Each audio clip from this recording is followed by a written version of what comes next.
Is this the third year that we've had chat wheel lines? Yes, because last year they brought chat wheel lines back. So it's the third year without me making it in with a chat wheel line. Oh, that's right.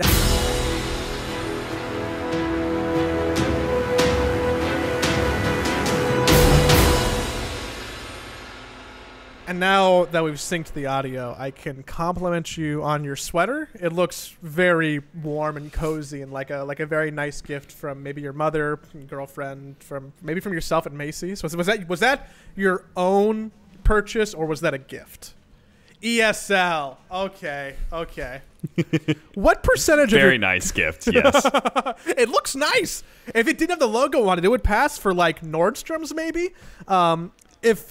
How much of your total wardrobe was obtained for free from like an ESL or a tournament or anything else? If I had to guess, like specifically shirts and hoodies, probably 25-30%. It went down like when I cleaned out my closet recently, and now it's about to go back up because ESL sent us like a giant box of swag for everybody at Birmingham. So I think I just took down like 6 articles of clothing. Yeah. Including a softball jacket. I haven't even opened anything up, so I don't know what a softball jacket is supposed to look like, but it was big. It's gonna look like a baseball jersey. It's gonna be big. It's gonna have different colors and stripes on it.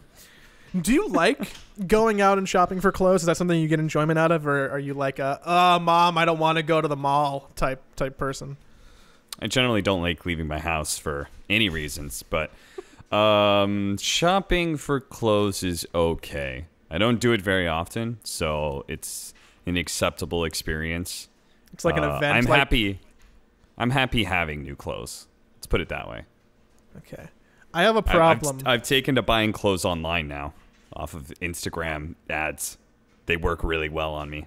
Oh, shit. So if we want to try and sell some clothing, I should just buy Instagram ads and target them at you. I wonder I have a real problem with T-shirts because I've been the same.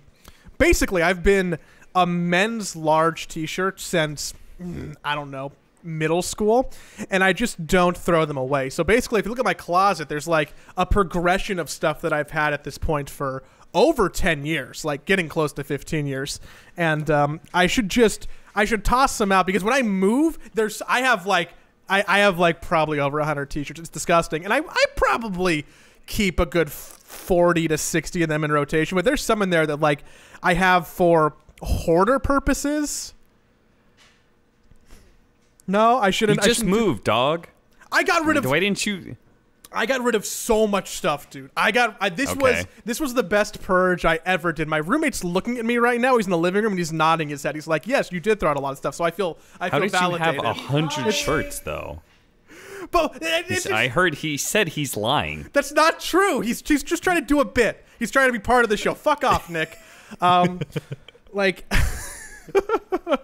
Sure, for whatever reason, I find it harder to throw away clothing than other stuff, and particularly shirts. Like even shorts, I guess I have too many pairs of shorts. I just like keep them, and I don't like change sizes. I should like get skinnier, and then maybe I'll need to buy new stuff. Maybe that'll be an encouragement. I don't know. I'm still working on it. I'm snacking during the episode. I'm not really working on it. My life's a fucking disaster, Cap. I've had a full day. Have you had a full day too? You've been working like all day, right? Yeah. I worked a full day at ESL. We had kind of a short day, but I also promised Ellie that I would teach her how to play Dota. So I probably spent about 2... I had meetings that I had to take, and then I spent about 2 hours teaching her Dota. See, now those are the games you should include me on because you know that they're not important and they don't care, right? I'm not playing the Dota. Oh, damn it. I'm sitting next to her because I don't think I can teach Dota while playing it very well. I think it's a bad idea. All my efforts are into telling her. So what I did is I taught her how to play Medusa mid because she already played it, but how to farm more efficiently. Okay. So I just gave her 3 simple patterns that she can do on repeat over and over again. And I think that will win her a lot of MMR. What type of MMR are we sitting at? Like, are we talking about like really fresh to Dota Guardian. or like try? Okay, that's still that's acceptable. Isn't that a level above Herald? Yeah, that means that you're like not at the bottom, so that's acceptable. Like, as long as you're not at the bottom, it's fine. Someone right now is like listening, and they're like Herald 1, and they're like, "Wow, thanks, Joey." But everyone else who's not that person, you're fine. You're a fine player. Yeah, fuck that guy. Fuck you, Timmy. That I've been playing more Dota since the Battle Pass got released. Quite a bit, actually. At least a couple games a night, which is the first time I've done that in months. Normally it's been like really sporadic. Like I'll take a Saturday or a Sunday and like play some games here or there. But it's almost been a nightly occurrence at this point. And I think it's some obligation for the guilds thing. I think it's some obligation to just try and, you know, justify the fact that I put $100 into a battle pass for a game that I've played for, you know, 10 to 20 hours over the last 6 months. Or there's a bunch of excuses, but I feel like I need to get my I feel like I need to get my pre-TI meta understanding back. And and what do you want to say? Just so many things. All right, so first of all, what's going on with your mustache? Whoa! How dare you? There was a beard an hour ago, and then what you can't see is that I also tried to do sideburns. I see that, but I cut them too close, and they're not super even. They're not super even. So like I tried to do it on camera for something else, and it went horribly. But we kept the mustache. Anyone listening to the podcast can look at the video version. That's a plug, easy plug, on YouTube, and see that I'm trying to rock this right now. I look kind of like a pedophile, but like not a homeless pedophile. Yeah, it kind of goes down a little bit. I think it's better than up. I don't know how long it's gonna last for. I think that I have probably a weekend before I want to shave all of my face and get back to feeling some semblance of normal. This has to be a better look than the full beard thing, though, right? I actually quite like the handlebar mustache. Okay. I just keep on looking at it, and it makes me happy. It's so. I think I've determined that I can only do silly facial hair. I think that's the point of this experiment. Like, I think it has to be funny or weird, or like maybe some kind of weird Echo Park hipster thing. Otherwise, it's just bad. We tried. I'll send you pictures later. These are for no one else but you. Of the goatee that we tried in the middle, and it looked. Oh man, it's so bad, dude. It's so fucking bad. It's a disaster. All right, I'm looking forward to that. Okay, so the other thing was guilds. So you said out of guilt for the guild. Yeah, at a guild. You did make a guild. Okay. So I made a guild for the show, for this show. For a couple reasons. One, I wanted to try out the system. I was curious how it worked. So I'm like, I should make a guild. Surely people will join it. I thought it might be fun for people who listen to the show, or embarrassing for me when no one joins the guild. And here's been the guild progress so far. We haven't. This is the first time we're talking about it on the show. The guild is the guild side P, SIDEP. If you want to look for it and find it, because it is it's not full right now. That's because there's a I don't know if this is common with all the guilds that are going on right now, but it seems like right here at the beginning, there's not a lot of like a guild allegiance. There's a lot of people who are like bouncing back and forth and leaving and joining and going to different places and trying to find a real home, right? So our field, our field just shows like this person joined, this person left, this person joined, this person left, and it's been sitting at like a constant 15 all week. And I feel like 15 isn't the worst number in the world, knowing that the only time we talked about it was my Twitter, which no one looks at. It's actually abysmal, and your retweet, which I mean, you know, that's it. That's all the plugging that was done. So Somebody from Valve liked that tweet. Really? I'm telling you, man. Someone from Valve listens to the show. We found fucking Red Eye spooked us last week and said that he likes the show, so he's going to be listening to this at some point. Like, I'm sorry, Paul. We've had one conversation. I don't even think it was a good one. So this is just, I just want to assume that the only people who listen are my mom and my roommate, who is like in the other room and is literally listening right now because he has no choice because we're recording. But yeah, it was fun to see people join and leave and join and leave again. The guild, like yourself, you were in there for I think you were in there for 2 days. And that's fine. I don't want to sound upset or salty here. I think that's out of character and bad. And, I think you should be able to do.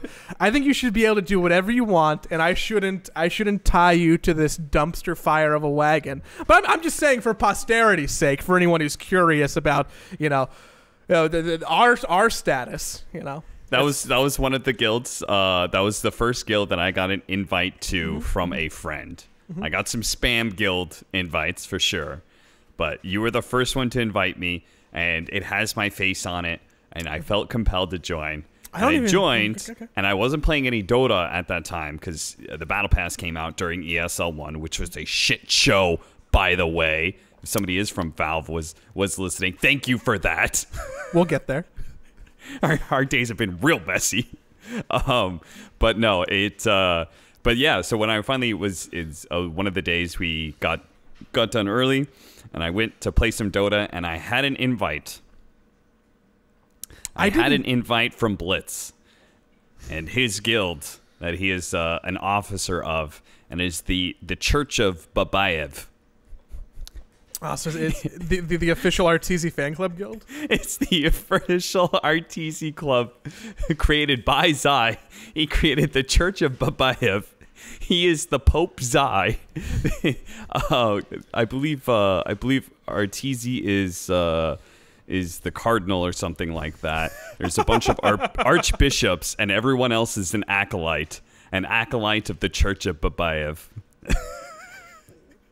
And the only description he put into the guild is I think it's like my dudes get points.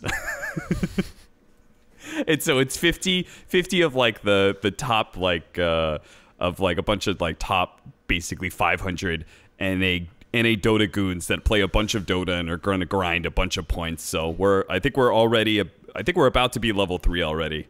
Which is where, because the guild system is set up where once you unlock level 3, then you unlock ability for people to do 2 quests at a time.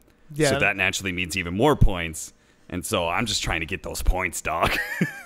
I'm glad that I saw Side Pole podcast, and I saw our 8 members at that time, and I was like, this ain't getting me points.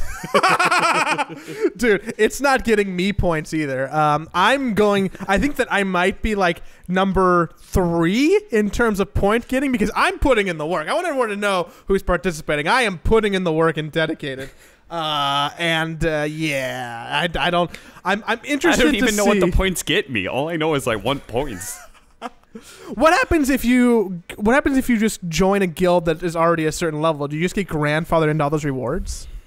I have no idea. Yeah, I don't know how the system works. I just know I've played I've played 1 night of Dota so far. I've played 5 games since the Battle Pass came out. Wow, I've played more games of Dota than you since the Battle Pass came out. That's a small win for me. That'll be the one time that happens. I'm very interested to see, now that we're talking about on the show, who is going to abandon their other friends and join my goddamn guild for the show. I feel like I need some kind of a gimmick, honestly. Like, I don't know how to get people in the door, because either people are going to want to play with their friends. Right now, if you have a small group of friends, bring all your friends over, right? Like, you can have them all come in, right? Yes, they can all have my cringy face from DreamHack where I've got popcorn in my mouth going... And that picture has great SEO when you look yourself up, by the way. Big. I don't even know what that means. What is SEO? Search engine optimization. The search engine loves it. So, like, it comes up very high in the results of that picture. Like, I don't have to dig for that. I don't have that in a folder. It just comes up when you search up Dota Capitalist, dude. Nice. So I was tossing around a couple ideas of how to actually get people to join and max out the guild, and the only good idea I came up with was paying people. Like, you're gonna bribe people, like you bribe them into doing our ratings. Now you're gonna bribe. I see a trend with you, Joey. Hey, how do you get people to respond to any type of anything, right? The answer should always be money. So if I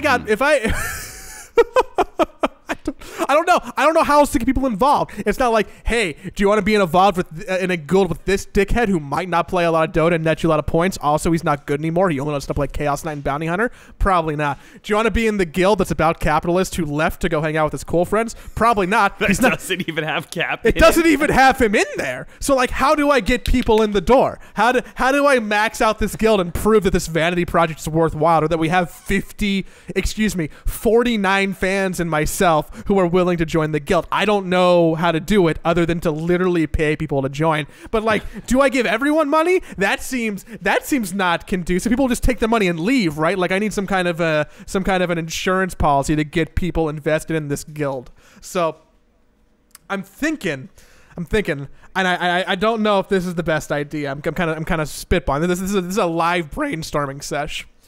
Okay. I think that I commit to Venmoing the top point earner in the guild. Just straight out. Like, if you're gonna come and get this guild the most points possible, I'll send you like $50. I'll just send you money. With that, there's going to be a couple motivated people who will be like, I could use $50. And then all the rest of you guys should also join, because you know there are going to be some motivated people who are going to bring in a bunch of points for the guild, and you will get the side benefit of that, much like I am part of the Church of Arteezy or the Church of Babayev. I've done one quest for it so far, but I'm going to get those side benefits. I think though, what I need to do, because I think you're bringing up a good point, because eventually it'll get to a point where like people will get side benefits, but they like will realize they'll never be the top pointer. Like, it might only be like a small contest between the top couple to actually try and like win a reward. Mm-hmm. So what if I set a bounty on like the top 3, but then also set a bounty on just a random person in the guild at the end of whenever it ends? I feel all I can think is, I think just the $50 just for first place is already going to motivate a lot of people. Really? I'm not sure how much more you need to do. I'm gonna commit $100 of my own dollars to this project.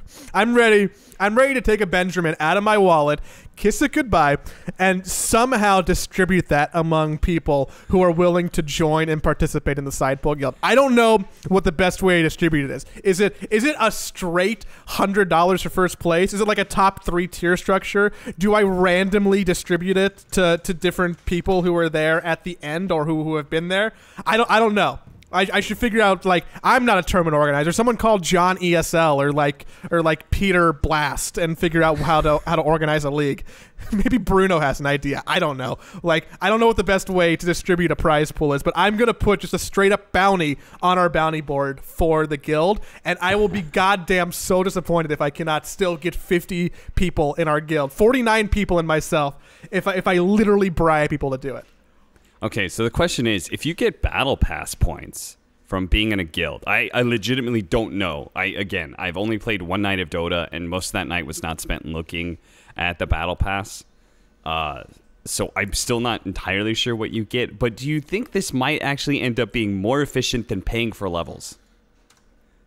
If you get enough people, right, motivated, grinding out levels for you, I don't think you get. I don't know what you get out of the guild. I don't think you get straight battle pass rewards. I don't think you get battle pass points unless you're doing your own bounty. Like, okay. There's group rewards that give you a bunch of like group things, whether it be like, you know, more coins or more tickets or whatever kind of like freebies they're giving out, or like better cosmetics. But I don't think that you directly get battle pass points. I'm looking at the list now. So 3 extra wager tokens, that is direct battle points if you win. Yeah. Bonus for playing the event game.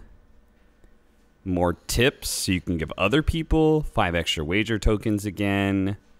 Okay, so indirectly, you'll be able to get some more points. But yeah, there's no like direct benefit. Okay. Still, there's a lot. There's some cool stuff in there. You get a techie wheeze emoticon. Emoticon. Very important. I'm thinking $50 for first place, $20 for second place, and $30 to a random person who is in there at the end. Shouldn't it be vice versa? Shouldn't it be $30 for second and $20 for a random person? Is that better? Come on, that second place person's going to feel like shit. They're like, I grinded all this. I got $20 while some rando got 30. We'll split the difference. It'll be 25 and 25. Okay. 50 for first place, $25 for second place, and $25 to a random person. I will straight up Venmo you at the end of this experiment. If we do not fill up the guild in the next week, I'm going to be so emotionally distraught from this. All I want to do is get more points than we're fucking guild capitalists. Is it? We're going to get to level whatever, and we're going to prove a goddamn point. Speaking of playing games and guilds and people in the just like in Dota randomly, I guess you probably don't have this as much because you don't play under your alias when I do in games. But I had some very nice people in a couple games the other night who were like, "Oh, I'm a fan of the podcast," and I'm like, "Wow, that really warmed my heart." Until I felt this extreme need to not only be the nicest person ever in the history of a Dota game, but also play incredibly well to not disappoint them. Is this like a thing you've experienced? Oh, all the time. It doesn't stop me, though, from being an asshole.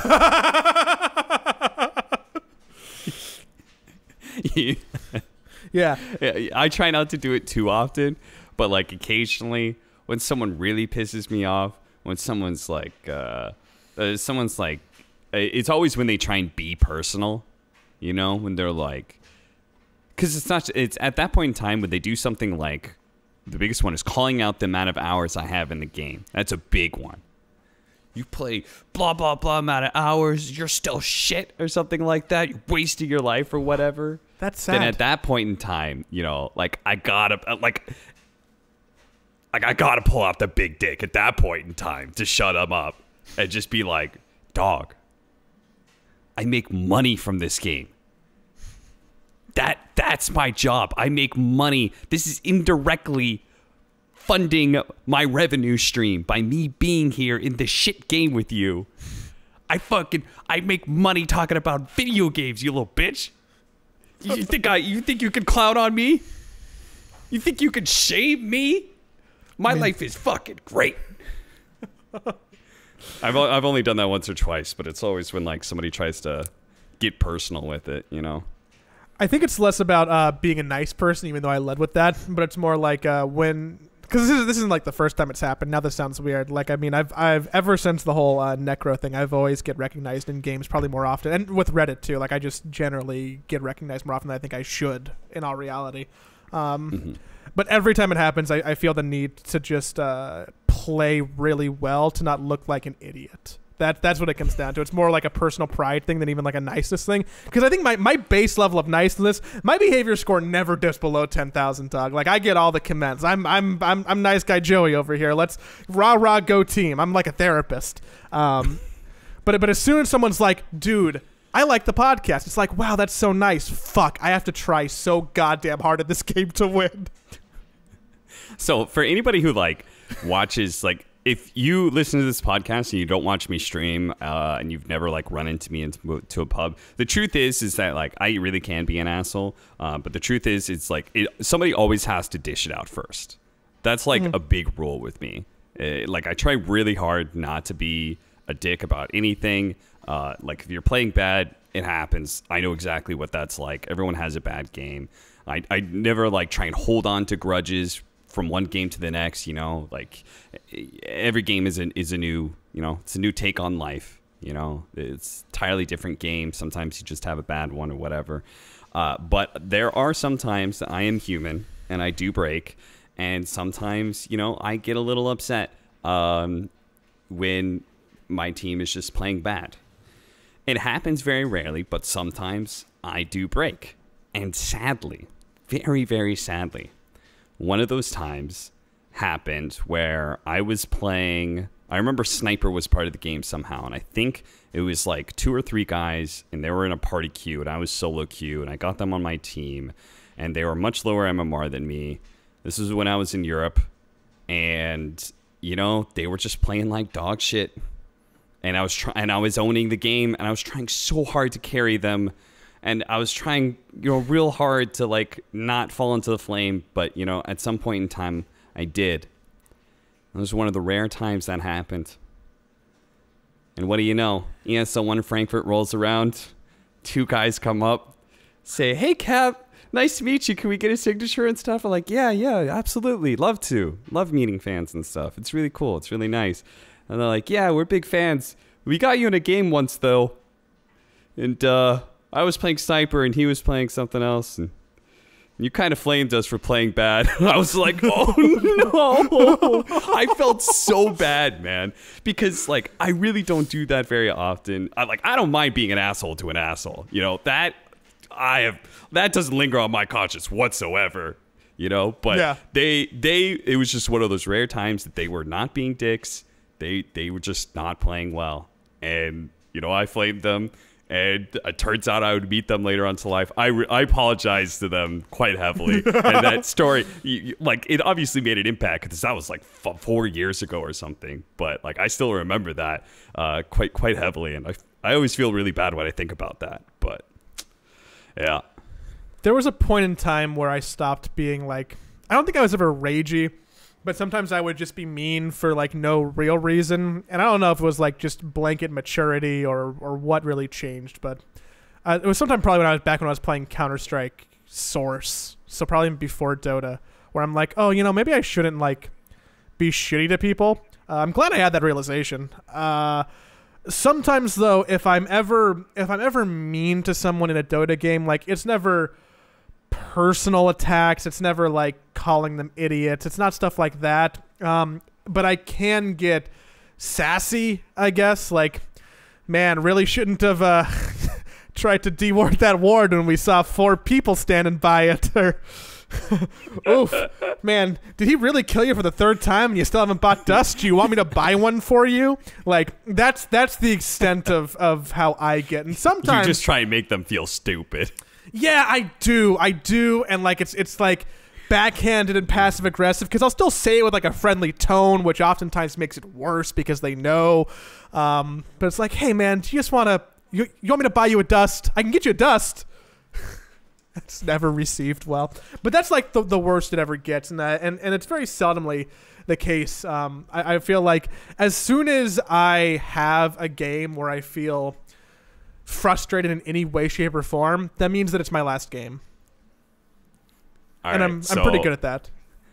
This is gonna make me. This is gonna be me being a real asshole. This is not a good story for me, but I do think it's pretty funny at the same time. Do you know the players that got banned from South America for match fixing Arrow? A while back? No, those were the Southeast Asian guys. There was the South American guys, the Peruvian guys.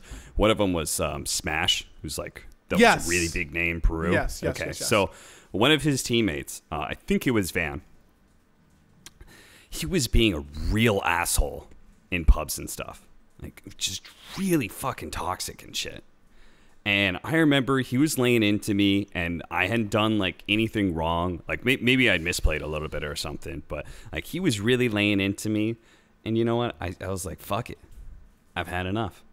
And I was like, listen here, you little shit. I was like, go ahead and say this shit to me on LAN. Oh wait, I'm going to a LAN, but I'll never see you there because you're fucking banned. Oh, fuck. It was so funny. It's such an asshole move, but god damn it, he deserved it. Did that get a response? No, I don't think so. That's the real checkmate, is when they can't even muster a fuck you back. Yeah. Oh man, that's dirty, Cap. I approve of that. I can't Sometimes you just really got to go for the jugular, right? I have a very strong sense of like justice. And you know, like I am not afraid to see it doled out. Like so to give you a good example of this, Purge said this was like I remember he wrote about this at some point in time. He said it was like one of the moments that like whatever. So it was like a TI after party, and there was this like drink line and stuff, and these two like they're pretty good looking. These two girls just like naturally like just kind of gravitate towards the front of the line, and everybody else is just like letting them do it because they're hot girls at an esports party, you know, and it's like. Yeah, sure. You know, just let him go through. I got out of the line, went to the front, I talked to the girls, said, "Hey," I said, "You guys trying to get drinks?" And they're like, "Yeah, we are." I said, "Okay, the line starts back there." They're like, "Oh, I'm sorry." Fuck that! Trying to cut the line. Get the fuck out of here. Just because you're cute looking. Not on my watch. It kills me that at your core you're a good person. I think I'm a good person, but you know, I've got some asshole tendencies to me. But I try and use them for good. The last TI after party I was at, I think it was Vancouver, which makes sense because I was not at Shanghai. Yes, this all checks out in my head. I was talking to Purge for like probably like 90 minutes or something. Like we were just having like a long conversation and catching up. Because we talked a lot like years and years and years ago. Not even a lot. I don't know what I'm trying to say anymore. Anywho, regardless. And, you know, we're both in Los Angeles, and I just, you know, ended with a polite gesture of like, oh, you know, maybe when we're back home we should get lunch sometime, you know, nice to catch up with you. And Purge in all of his wisdom and grace was like, actually, you know, we'll probably never get lunch because we actually live about 90 minutes away, and you know it's just so unrealistic to actually, you know, travel that far to get lunch. And I'm like homie, you're like, I was you know, I knew that we probably weren't going to get lunch. I was just trying to use like a human goodbye, and you know, maybe you're right. You're 100% right. Your analysis of the situation is correct. Good job, Weatherman. But I was so taken aback by that. And I'm like, yeah, you know what? You're right. We probably won't actually get lunch. I'll let you know if I'm ever out in the far east Los Angeles. And maybe then. Let me know if you're ever on the west side. Purge is a boss like that sometimes, where you know, he does not embrace niceties so much. He'll just give it to you straight. Which I love Purge. I also appreciate that. I think that if more people, you know, were not afraid to be like that, we would just like live in a slightly different society where we didn't have to like be so smiley all the time. We can just be more realistic with people. But at the same time, like, dude, what the fuck? Yeah. Just say, yeah, sure. Have a good night. Just blow me off like, you know, everybody else would. I'm not actually going to ask you if you want to go get lunch. You know, other people, you know, you toss them something, they take that, they walk away, they drop it in the trash later. But Purge is like, he takes that and he's like, no, I do not want this. Take it back. It's like Purge is the one, you know, like in the flyer, the handout of the flyer, you know, sometimes they get a little aggressive with it. They put it to his chest. He's like, Purge is like, no, I do not wish to have this. Thank you. I straight up envy his ability to do that, because I'm very bad at just saying no to people in general. So, you know, that's a skill that he's a good flexer at. Anywho, I don't know how we got here. Something about something and other stuff and TI and being mean to people. If you tell me you're a fan of the podcast in the game, that's also a big cue for me to just use one of those like plus points boosters. If we got a bad draft, I don't care. I have to look nice, right? So I'm gonna use the plus points. So like that's just I save those for moments where people are like, hey, like the show, and I'm like, cool, plus points. Best way to use the tokens. So just let me know. It helps my ego. Join the guild. I'm gonna pay people. Is there anything else exciting about the battle pass for you? I know that it's been out for not even a week yet, I don't think, right? And it's gotten some fun fiery contention on both sides of people like being really excited about it, and also people being like, wow, this is really money hungry. where do you fall on that line on that spectrum? I have not broken down the numbers. I probably won't because I just don't care that much. I already dropped 200 on it, if I'm totally honest.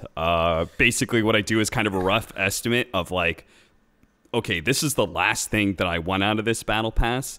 And then I buy to a point where I'm like maybe 200, 300 points away. Because I know there's going to be a sale. And then I'm also going to grind points up as well. Mm-hmm. So I for guess me, smart thing to like do. when my whole life revolves around Dota, like I can write this off as a tax. You know, this is a tax write-off for me. So it's like, I don't even think about it too much. It's just, I try and be as efficient with my money as possible, but I know I put enough hours in Dota that it's worth buying for me anyway. And if you don't get there at the end, you could always like, drop another $10, $20, $30 at the end if you're like, well, I really wanted to, get that level for that Windrunner Arcana. You making fun of my hiccup? Are you making fun of my hiccup? I hate hiccups so much, man. I know a lot of people are complaining about that, and I don't think it's they're not wrong to complain about it. Like I'm very fortunate that my life revolves around Dota, so it's easier for me to spend money on it. But I would be more concerned with it if I wasn't in that case. I'm sure they're going to be doing. If I had to guess, they'll probably maybe do like they've done the same sale thing, right? Every year. I bet they're going to do that, but I bet they would I think they're going to add on to it, if I had to guess. Like once Reddit kind of pings them and says, hey, this is too greedy, then at that point in time, you just like add in something, right? You put in an extra sale or something to kind of make up for that, and the community's back on your side. Nice and easy. Easy PR points? Easy PR points. What's the most money you've ever spent on a battle pass? Or what's your like highest battle pass level you've ever gotten to? Probably like 500 to 800 or something. That's like probably not even as high as 800 because I've never gotten the Aegis. I've never gotten a Roshan or anything like that. I'll never go that high because there's nothing.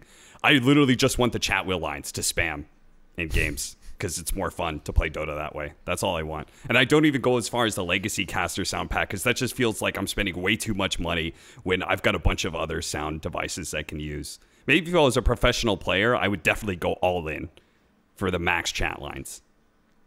That is a legitimate strat for sure. But otherwise, for me, I'm just playing pubs, so it's not that big of a deal. I'm happy with the order of the Arcanas because I don't play any Windrunner ever. Like I don't need to get that high. I don't play any QoP ever. I don't feel any like personal investment in that. Wow. My body's not working with me today. I want the Skeleton King one. I want the Anti-Mage one. That's it. I think the highest I have to go is to get like the Skeleton King stuff, and that isn't even really that high.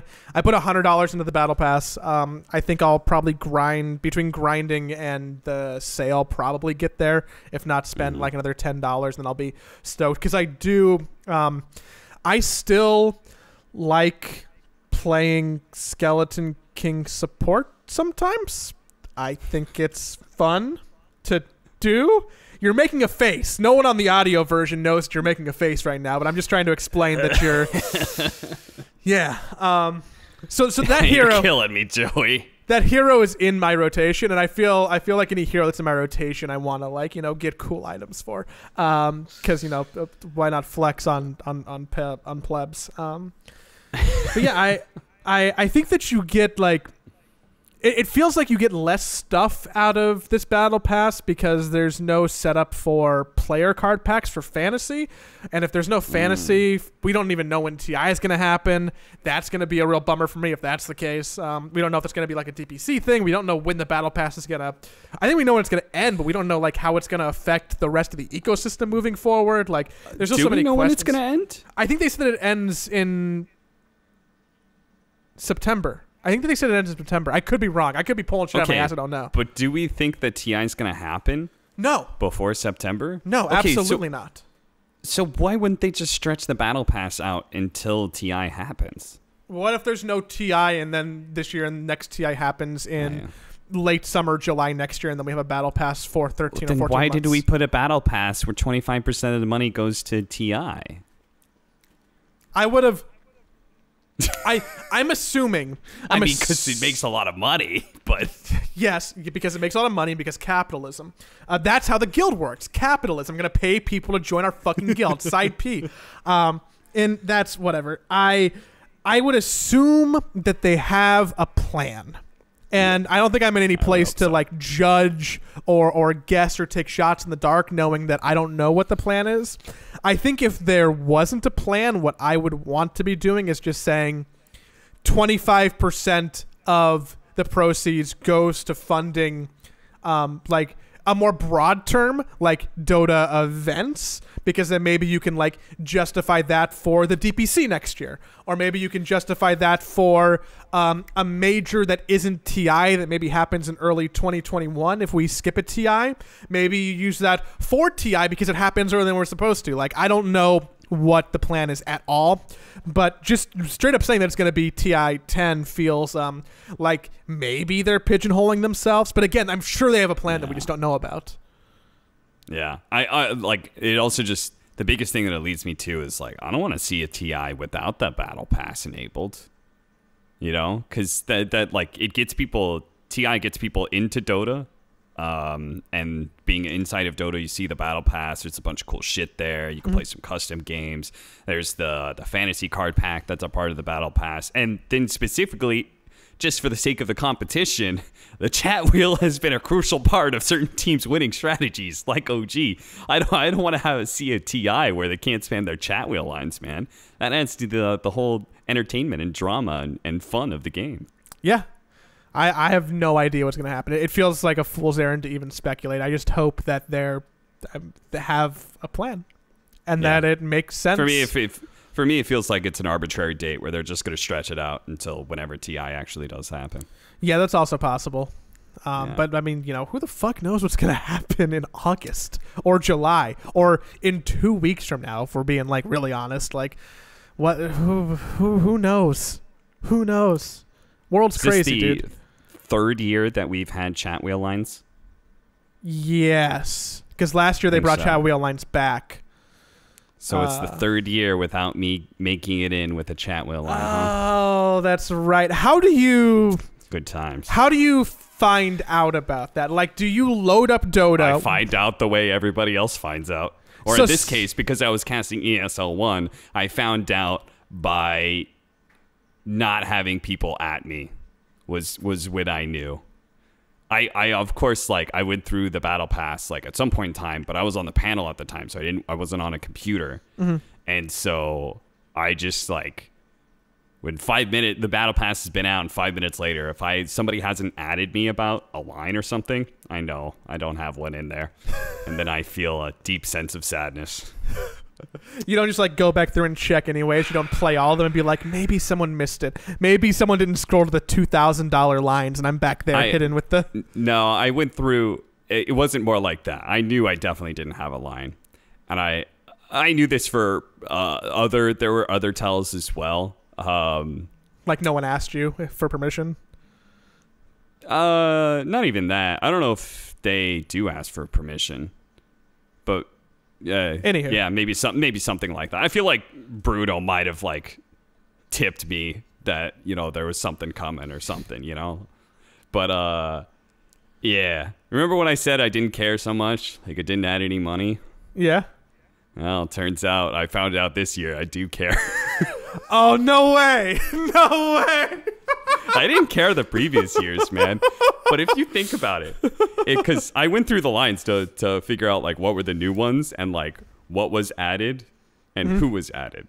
And because at this point in time, it's becoming, like, really, really fucking apparent. I am the only play-by-play caster that is not in that list. In fact, I'm the only play-by-play caster that doesn't have at least 2 lines in that list. Oh, fuck. You think about it. This I battle am a pass? TI commentator for the last 3 years. I have been main commentator or main stage play-by-play commentator. I've done multiple majors. I've cast a lot of games. Not the most, but probably, you know, like, I'm up there next to all these other play-by-play casters. all these other analysts. I'm on panel. I'm doing all these things. And somehow, despite having the same probably number of games casted, despite casting some of the best series that there have ever been, such as this last year, Secret versus Mineski was easily one of the most exciting series we've ever had in Dota, and I got very lucky and got to cast that. I also cast the best game of Dota ever, which was EG versus eHome, Game 1. Despite casting all these epic, big, mainstream games, I have somehow not said anything notable enough to make it onto a chat wheel. And so at this point in time, like when I find out that, my brain is just going to a point of like, what's wrong with me? Am I just bad at my job? I'm laughing and I shouldn't be. Like, I know it's funny. Please laugh. Because I was also I was also laughing at this point. I was just like, this is getting absurd. Like, I know, like, again, I've told myself, like, I'm not that kind of commentator. And then at the same time, you know, it's like, okay, but that also should be part of your skill set, right? Is hyping up big moments and having the, like, I know I get hype. So, like, what's going wrong? because just sheerly out of, like, I'm not trying to make chat wheel lines happen, right? But just sheerly me being a top tier play-by-play caster and casting great games, there should have naturally come something at this point in time, right? Right. Okay. So hear me out.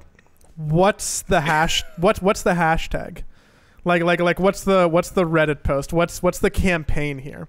Because I think is it justice for Cap? I don't know if that's insensitive in the current political climate. Okay. That is the thing. Is that I am. It's this way for the chat wheel. It's this way for the voice acting as well. I am deathly afraid. For various reasons, I think. I am deathly afraid of ever being able to use my position to get some sort of advantage. I know I have advantages, right? But what I'm most afraid male, of straight, is... yes, middle class. There's so many advantages, right? But what I'm really afraid of is being like propped up when I don't deserve it, right? I would hate to succeed in my voice acting just purely off of the connections that I have and just find out that I'm just really shit at it. You know, like it's acceptable for me to be able to make it as a voice actor and be okay at the job or be good at the job, but know that there's better people who didn't make it. That happens all the time. Mm-hmm. But what if I end up being one of those people that succeeds and is just dog shit, and people think I'm dog shit, and I've just been propped up? It's the same with the chat wheel. I do not want, like, again, I was asked for a chat wheel line and I couldn't think of anything, so I just didn't say anything, right? Because I was like, I can't think of a notable, like, saying or thing that I do, so I'm not I can't put that in. I want my work to stand on its own.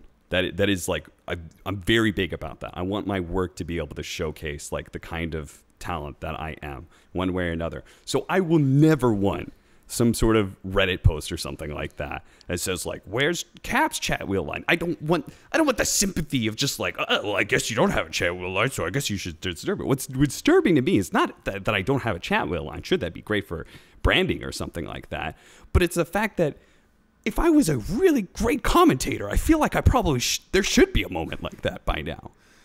You know? And, like, somehow I haven't made that moment, and it makes me second guess my abilities as a play-by-play commentator. I want to play devil's advocate or some kind of counterpoint, or maybe try and introduce you to some logic that you might not be thinking about, but yeah, I don't have any. Wrong. But you're not. You're not. I'm not wrong. You're not wrong. That's the problem here. I can't try and poke holes in this. I know. I've thought about it really deeply because I got into this, like, funk. I felt like very bad on that day, and I really got into a funk. And I'm out of it now. I'm all good. I'll explain why. But, like, I really got into a funk, and I had already thought about these things because last 2 years I haven't gotten a chat wheel line. Yeah. We joked about it last week. Yeah, and like I had actively, again, I've already talked about the fact that I said, oh, I'm not that kind of commentator, so, you know, I'm not the guy who screams black hole, you know, I'm the guy who tells you what's really happening, right? That's the things that I tell myself. And so I thought about this before, but then I got into this funk that I'd never gotten before, and I thought about it even more, and I was just like, fuck.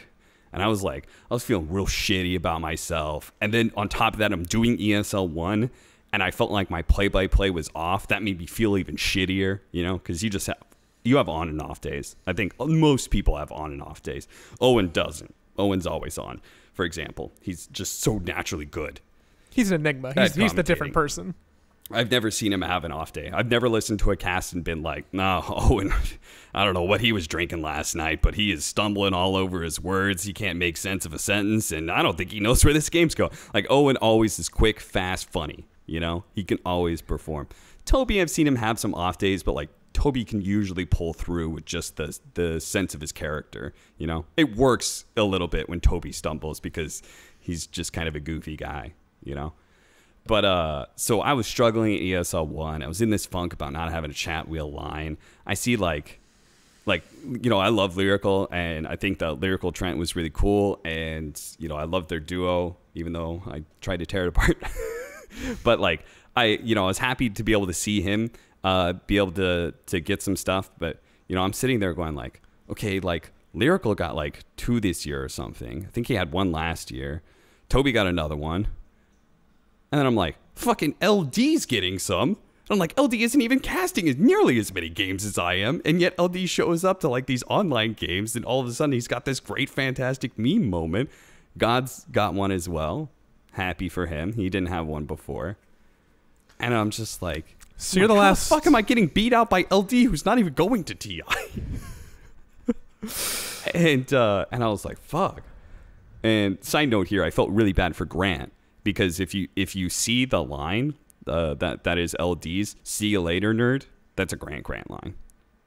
In fact, I'm pretty sure LD said it because he was casting with Grant at the time. I have this kind of remembrance of this cast. I remember him saying that and being like, that's what Grant says, you know? And it's LD's voice who got in. I felt so bad for Grant because we saw it and I was like, I'm pretty sure that's you. That sounds exactly like you. And then you click on it, it turns out it's LD's voice. I felt really bad for Grant because I could tell he was disappointed. Man, so you're the last bastion of a play-by-play who doesn't have. I mean, even of like analysts, like Blitz has one, Gods has one. I want someone to make a table. Do all now. The roles. Red Eye has one, obviously. Yeah, I want to see a table drawn up. That's maybe it's because you chose to be so humble and just not submit one, or maybe it's because. Okay, to be clear, that was the very first year that they were doing it. Okay. I was asked by somebody who was in charge of just putting together a potential list. Gotcha. So even if I had gone out there to put something, then I don't know if it would have made it. Probably not. Gotcha. Yeah. Wow. So, and that was just a one-time thing. But I look forward to someone taking that out of context and then them being like, "Wow, do you know Cap has it?" Like you're gonna get media cycled on that hard, dude, and people are gonna take away the first part without listening to the second part, and then you're gonna have to go into a Reddit thread and explain like, actually, if you listen to the rest of the clip, you understand that I made peace with it, and I don't actually feel this way, and I don't want to be propped up by. Yeah, because if I do get a line next year, then I'll just feel shit about it because people lobbied for it, and you know, at that point in time, I won't know if it like is in because it stands on its own, you know, or if it's in just because it's like, fuck it, gotta give him one, you know. I don't think Valve would do that, but you know, it would still be the question linger in my mind, you know. So what this leads down to is I felt really bad, and these sort of moments have happened in my career time and time again, and I did naturally turn it around. And I have been working really hard at ESL 1. I think my play-by-play has been pretty good for the last couple of games. My analysis, I feel like, has been really on point. I've been really motivated as a commentator. I've done a lot of work. But what really turned things around, and I got to read this out, I was listening to Position 6 podcast by Dan, and he did an interview with Toby. And normally I avoid any of the personality ones. Just for sake of time, I'm interested in what the player story is. But I listened to Toby's because I knew he was planning to retire for TI-10. And then I knew he changed his mind about that, and I wanted to hear some of his thought process on that and just see where he's at. So I listened to his podcast, and he inadvertently said something that really got to me and did cheer me up, which was he was talking about his own place in the commentator sphere, and he was talking about me and Owen. And he said he had this to say about me, and it's tied in with Owen. He said, Cap has really developed into something different. He became that play-by-play, fast-talking caster, but now he's a lot more wordy storyline style, like all my points connect together caster. And it's less about the big hype moment. It's more about the connection of the story to the hype moment. Whereas Owen is all about the hype moment. He says some other things about Owen. And he says the two of them have fantastic individual styles that they'll never have to change again because it will forever apply to them and to whatever scene they're casting. So I just happen to be listening to this interview while I'm in this funk. I hear that on my drive home. And I was just like, shit. I was like, I always told myself, well, I'm not that kind of play-by-play caster, et cetera, et cetera. I still hit those hype moments, but like what Toby really solidified for me is that, well, I tell myself that it is true. I'm not that kind of play-by-play caster. And the fact that he pointed out my style as something very different to the other play-by-plays, and the way he described it was, it sounds very nice. It was very flattering to hear that it made me feel a lot better about my style as a commentator. And, I was just like, okay, like, because what this comes down to is like there are all these big moments in Dota, and I want to be able to make those moments the best that they can be, these games the best they can be. That's what I think my job is as a commentator. And not having a chat wheel line is like a very specific type of like, you made this moment really big and really memorable, and here's what you did with it, and so it sticks. And so it's this special moment. It ends up in the chat wheel line because it's, lyrical coming through with the, and then I think it's Trent going, woo, it's such a good chat wheel line. I love that one, And so for me, like not having a chat wheel line says that like, maybe I'm not making these moments as good as they should be. But when I listen to Toby's analysis of what my play-by-play is, it makes me think that, okay, I am really good. It's just, like I just didn't have a chat wheel line, but I am a good commentator. Toby helped solidify that for me inadvertently. So, would anyone else saying that aside from Toby feel as impactful to you? Maybe Owen. No, I think Toby might have specifically. Because Toby didn't really help me out that much in my Join Dota career. Like, we worked together, but he never, worked to train me as a commentator or anything like that. And, I'm trying to think of, the people that it might have mattered. But, Owen is a very nice guy, and we're friends and stuff. And, I could see him just being, what, Cap, you're great. And it wouldn't mean that much to me. Red Eye is, he's an amazing broadcaster and stuff. But I've already heard him say some good things and stuff like that. It's mostly just because Toby and Owen are my biggest competition in some way, even though they're my friends. It's nice to be able to hear his take on my play-by-play and hear that it's unique and that it will carry me throughout the rest of my career. The fact that I have developed something that is different than the others. It's nice to just hear that reinforcement. Yeah, it's different. It's also I don't know, you're also a professional assist player too. Can some of those people hit those hype moments if you don't dish it out? You're the Steve Nash of Dota casters. There we go. That's a reference that I don't even think if that's really right. What would be better? Okay, no, that's not right at all because you can't assist because I'm also the play-by-play caster, Joey. So I'm supposed to hit those big moments. Fuck. You're but I think what I took from it is more that my play-by-play fits really well with Dota because it's a longer form, the way I stylize games. And he's right. I work really hard on being able to build up a story of a game to make the build up into that hype moment, to make that hype moment as good as it can be. So I'm still trying to cram this basketball metaphor through, and it's just falling apart as I'm running through an entire list of people in my head that I'm like, maybe it's more like a LeBron. No, it's not like a LeBron. Maybe like a Westbrook. Like that might work. John Stockton. No, that's too last assisty. podcast that you're not really a sports guy. What? Oh, dude. So much. When you and grow I know up, I'm not. When you grow up in Los Angeles during the middle of Kobe Shaq season, you're at least a basketball fan.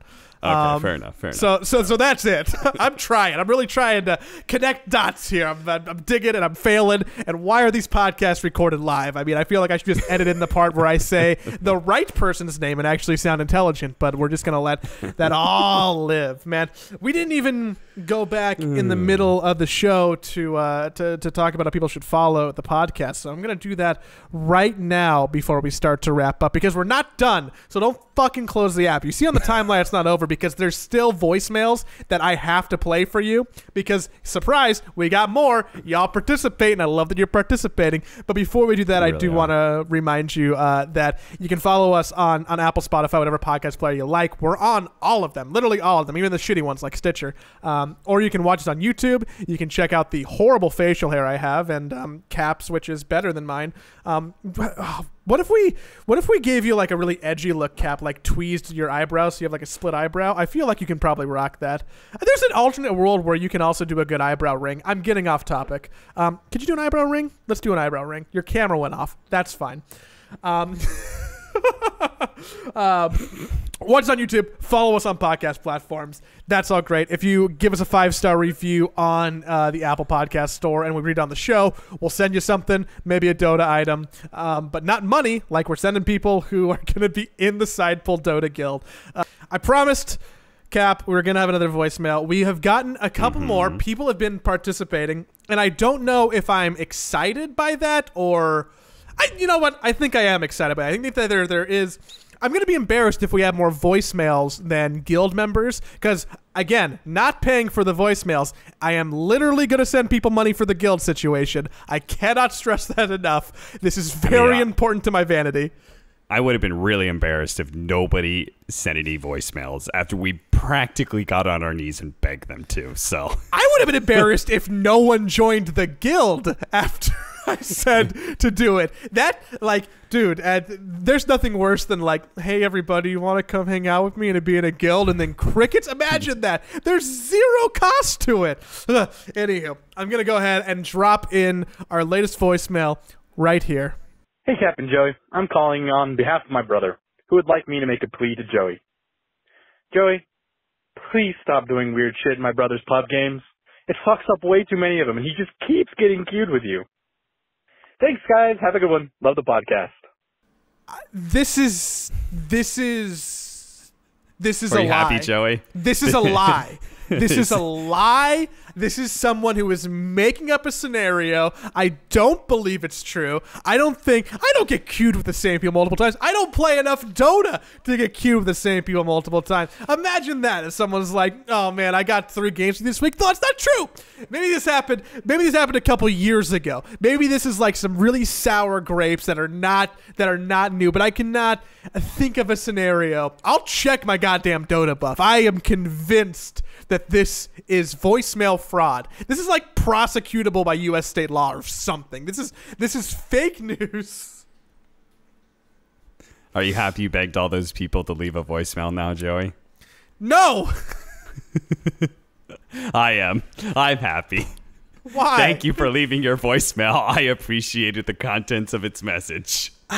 I do not ruin people's games. This is fraudulent. I only play games for fun purposes, and I enable fun. I'm like a court jester. I come and everything's gonna be funny. And sometimes I don't have 50 CS at 10 minutes, and I'm at safe lane care. And you know what? That's not because I'm ruining your game. That's because I'm bad, and there's a big difference. You know, Joey, I admitted to my flaws of being an asshole, and you didn't hear any of my people call in to complain on our show. Yeah, they meet you in person and they shave you to your face. Where someone has been like, man, I matched with that guy who does that fucking Reddit thing, and can you believe that he tried to play like a one position Jakiro today? Like, what an asshole! It's only happened a couple times.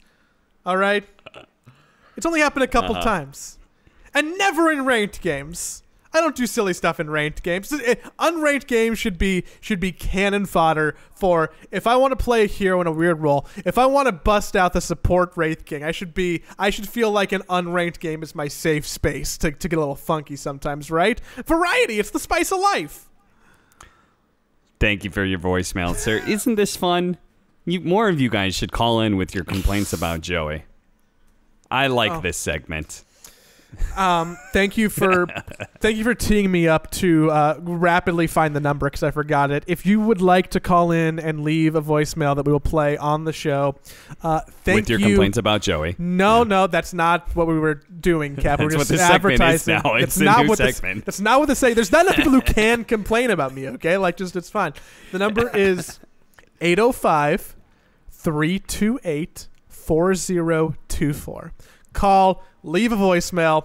We'll get to it maybe if it's decent enough or if no one else calls. So thank you and no thank you. But I think that's... See, the trick is, guys, if you all call in to complain with complaints about Joey, then he has no other voicemails to be able to play. So he has to play them on the show. Hey, I really didn't like that guy when he got fat. Also, I don't like the way that he kind of stutters sometimes. I think it's really embarrassing for the human language to not be able to speak clearly. Can you believe that? I think your handlebar mustache sucks. God damn it. My name is Earl, okay, and I love my handlebar mustache. We gotta stop, Cap. We can't stop doing 90-minute shows. This one's got to be shorter. We gotta run away. It's Friday night. I have a pie to go eat. I gotta go to bed. You gotta go to bed? You gotta cast tomorrow. I gotta wake up early. Yeah. Well, I hope that you have a wonderful night. I'm gonna go try and source that pie, and everyone else can go join the guild because I'm literally gonna pay people. Again, I can't stress that enough. Okay, Side P, SIDEP. It's got Cap's face on it.